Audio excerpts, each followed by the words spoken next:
Hi guys, this is Shada Campbell from the 11th Apartment blog. Today I'm in beautiful Lake Louise, Alberta. I'm living up here in the mountains for the winter.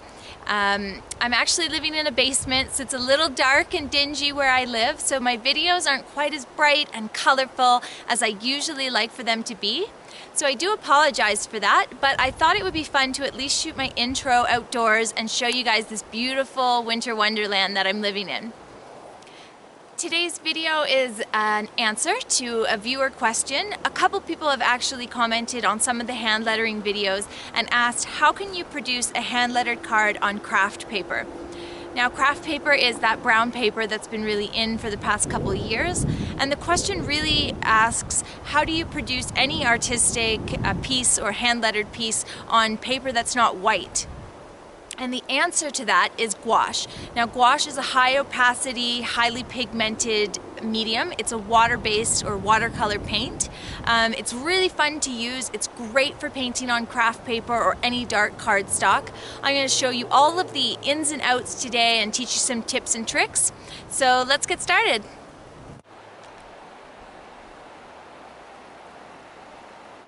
Okay, so to begin, we've got our piece of craft paper or any really dark cardstock that you'd like to do your card on.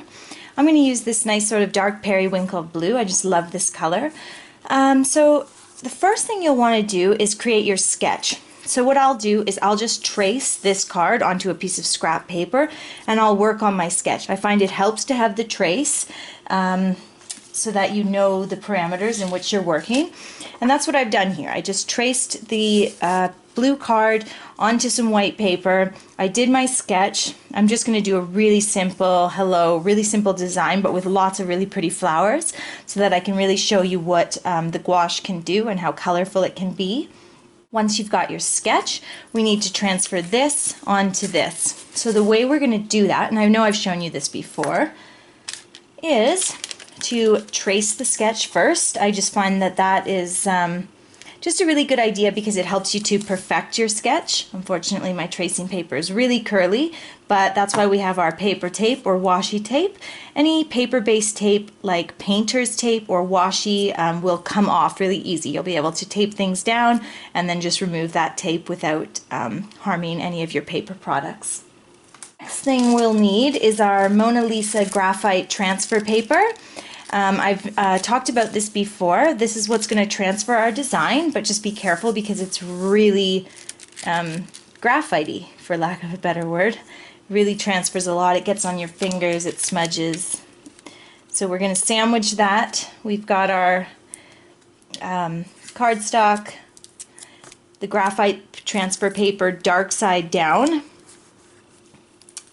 It helps to cut them all the same size so that you know when you do this, when you make this little sandwich, you know that everything's in the right place.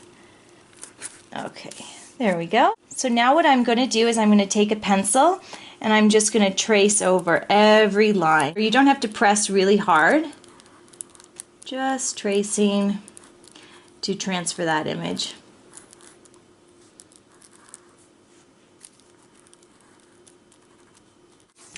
There, all done. Everything's been traced, and now it's time to lift up our tracing paper and graphite transfer paper and see the design underneath.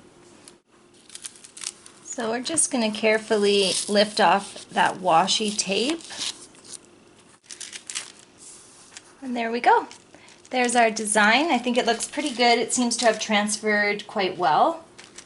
So the next step is going to be just painting. We're going to use the gouache, and I'm going to show you how to use gouache to really create a very high pigment opaque card, similar to something like this. Okay, so the first thing I'm going to talk about now that we have our sketch transferred and we're ready to start painting is I'm going to just tell you a little bit about the gouache. So gouache is a high opacity watercolor paint. Now, watercolor paints just mean that they mix with water and they also clean up with water. So unlike an oil paint where you would mix it with linseed oil and clean up with turpentine or Varsol, water paints or water-based paints are easy to mix and easy to clean up. All you need is water. And gouache I guess what I've said is it's high opacity. Opaque is a term that, you know, goes beyond paint. Anything that you can't see through we refer to as opaque. So what these paints are great for is painting on a dark card, and they're not going to let any of that cardstock, the original card, show through. So they're going to go on with true color, and they're really gorgeous, and they create a wonderful look when you're trying to work with craft paper. I'll show you this one here. I've used craft paper and I've used white gouache to create this Valentine's card. Now, when I'm painting with gouache, I tend to like using synthetic brushes, and that means, for me anyways, just any of these brushes that have an orange bristle, or sometimes they also have a white bristle.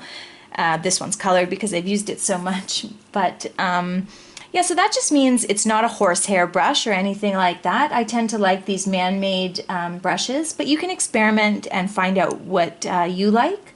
I'm not positive, but I actually think the norm for watercolor is to use a sort of natural bristle. But, you know, maybe it's just what I've used over the years because I used to do a lot of acrylics. But when I do gouache or watercolor, I do prefer these man-made bristles. And you can find these at the dollar store, so these are very easy to find. And of course, you can find them at an art store as well. So the first thing that I'm going to show you in terms of painting is how to mix the colors. Now, I got this set of Reeves gouache watercolor paints at Michael's for under 20 bucks. It was really cheap. Some artists prefer to work with only the primary colors and mix their own paints, and that's wonderful because that way you're not using these sort of man-made store-bought colors. You're creating your own color palette. But what I like about a set that's a little has a little more variety is that if, say, I want to make gray, I don't just have to mix white and black. I can actually start with gray and then mix in a little more white to lighten it. So that way I'm just not going through as much paint. I find with a smaller set of colors, you go through your white and your black very quickly, and then you need to go buy a new set, or you have to buy, you know, just one color. So I do find this a little more convenient. What I do is I still mix my own colors. So I'm going to start by painting in some of the leaves on this card, and I'm just going to lay down some of the colors that I'll be using. So I'll use a little blue, and I'll use white, and I'll mix these colors to create different shades of blue for the leaves. And we're going to use some white. We always use lots of white. I love this palette as well for gouache because it is water-based. It tends to dry quite quickly. So you'll find, if you're one of those people who is used to sort of using like a yogurt lid as your palette, which I am guilty of, you might want to go and purchase something that has some wells. It helps you to mix the paint more effectively, and the paint will sit in the well and it won't dry out as fast. So I've got some colors here that will be nice for my leaves. I'm going to mix up sort of a dark green, and I know that the gouache doesn't seem particularly, when you paint with it, I don't think you'll find that it's particularly thick, but don't let that fool you. You still need to mix in water. It just works better. You're going to have a much more easy to use paint, and it's going to spread on the page and help you to have better control over the paint. So do mix some water in. So we're going to start with a nice deep dark green. Whoops, maybe that's a little too much blue. There we go. More water. Okay, I like that color. Oh, here's something you should never do. You should never mix your paint with the brush you're going to paint with because you've just got too much on there. But I'm about to do that. And I'm going to start by painting in some of these leaves. What I like to do with leaves is paint one half one color and then the other half another color. So when I mix up a darker green, I'll go back in and I'll finish that leaf. That just helps to create definition and helps with the design of the entire card. When you're mixing your paints, you're just going to want to add lots of water, just have fun with it. Try out different things, see what works for you. But do keep in mind, the more water, the better. And gouache is incredible in that it won't lose its opacity. You'd have to add a lot of water in. It's kind of amazing how much you can thin it out. And it's going to cover up all those lines from the original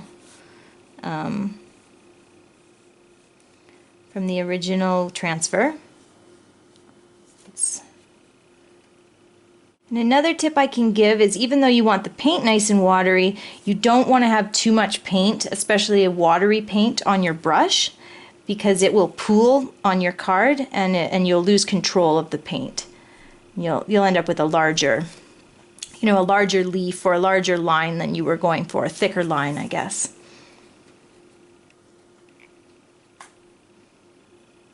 Let's get some of this nice light green here.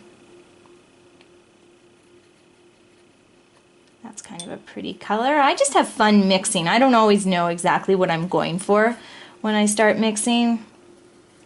And a lot of this I do just for fun, so I'm not worried with having an exact color palette.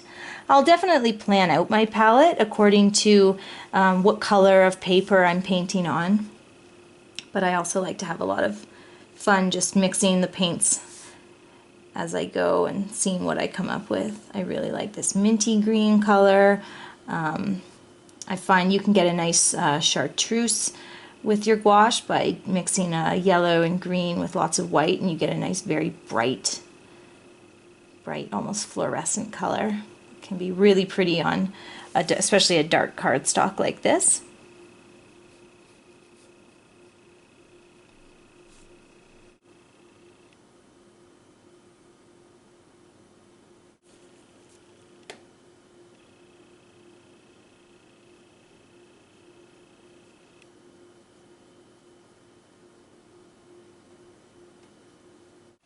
One other thing that I find very helpful is to have two glasses of water for mixing and for cleaning your brushes. So one I use for dark colors, and then one I use for lighter colors, because if you you wash off a brush or get some green in one, then you'll notice, oh, you go to do light, just mix a little water in with your yellow paint and it's just a mess. So and of course there's always just cleaning out your water as often as you can, because the water is a huge part of what you're doing.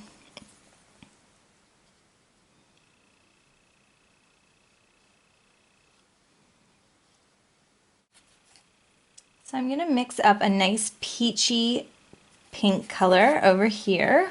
With lots of white and yellow and red, and we'll get it nice and peachy and pretty. And I'm going to show you how I paint this this larger flower in the top corner here. So you can see I'm adding a lot of water. I want to have lots of paint.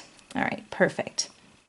Just color block the whole thing, just one solid color. So whatever color you want your flower, if you want peach like me, you're just going to lay down a layer of peach.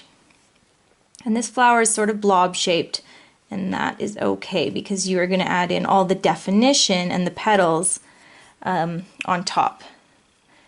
So we'll start there and then let it dry. It only takes 5 minutes-ish for that to dry, and then we'll come back in and we'll add our petals.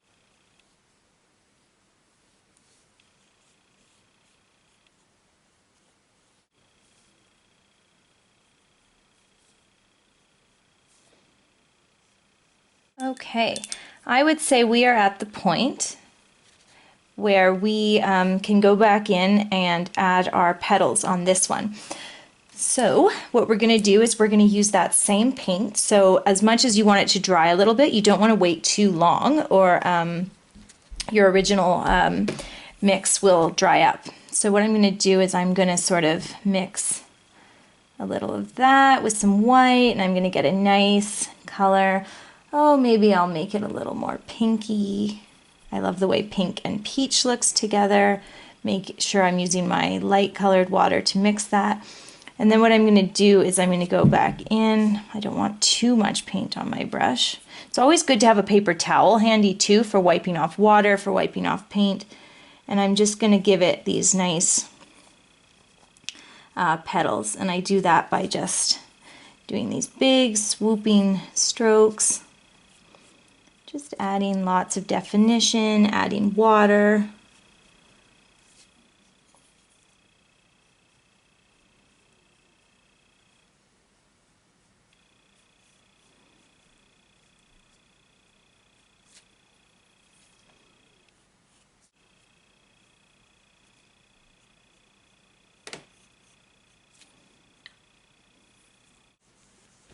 So we've added in some nice definition there. It's still very free flow and fun and easy, but now we do have some petals. I'm going to grab some of my yellow. You can see I'm quite messy with my palette. That's just how I work. You know, you could start by just doing your greens and then wash your palette or switch out. I tend to be all over. I'll make a little spot right in the middle of no man's land and mix a new color. That's not really who I am. I'm quite meticulous in life, but when I'm painting, I just want to do it. I don't want to take a break. And so I'm just adding a stamen there, just with dots. I've mentioned this before. For the stamen of the flower, I usually will just use some dots, or I will do an X or just a circle. So who's ready for an X? Over here, I'm going to do an... that's a bit chunky. Very small. But over here I'm going to do an X on these guys. Oops. There we go. Oh, this guy's going to get an X. See, I've got a lot of paint there, so I don't have as much control. There we go. And then these things over here, I'm just going to do, they're sort of like weird UFO flowers. I'm just going to give them a nice circle. There we go. And you'll see that really adds the, it kind of brings the flower to life. With these berries, I'm just adding one tiny dot, and you'll see that really transforms them. There we go. Ta-da!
So my gray paint dried, and actually once it was dry, I felt that it was a little too dull, the gray on the dark periwinkle. So what I did is I made up a little lilac paint, and I just put that over. And this is a great example of how opaque gouache is, because I could have completely covered up the gray and you wouldn't even know it was there.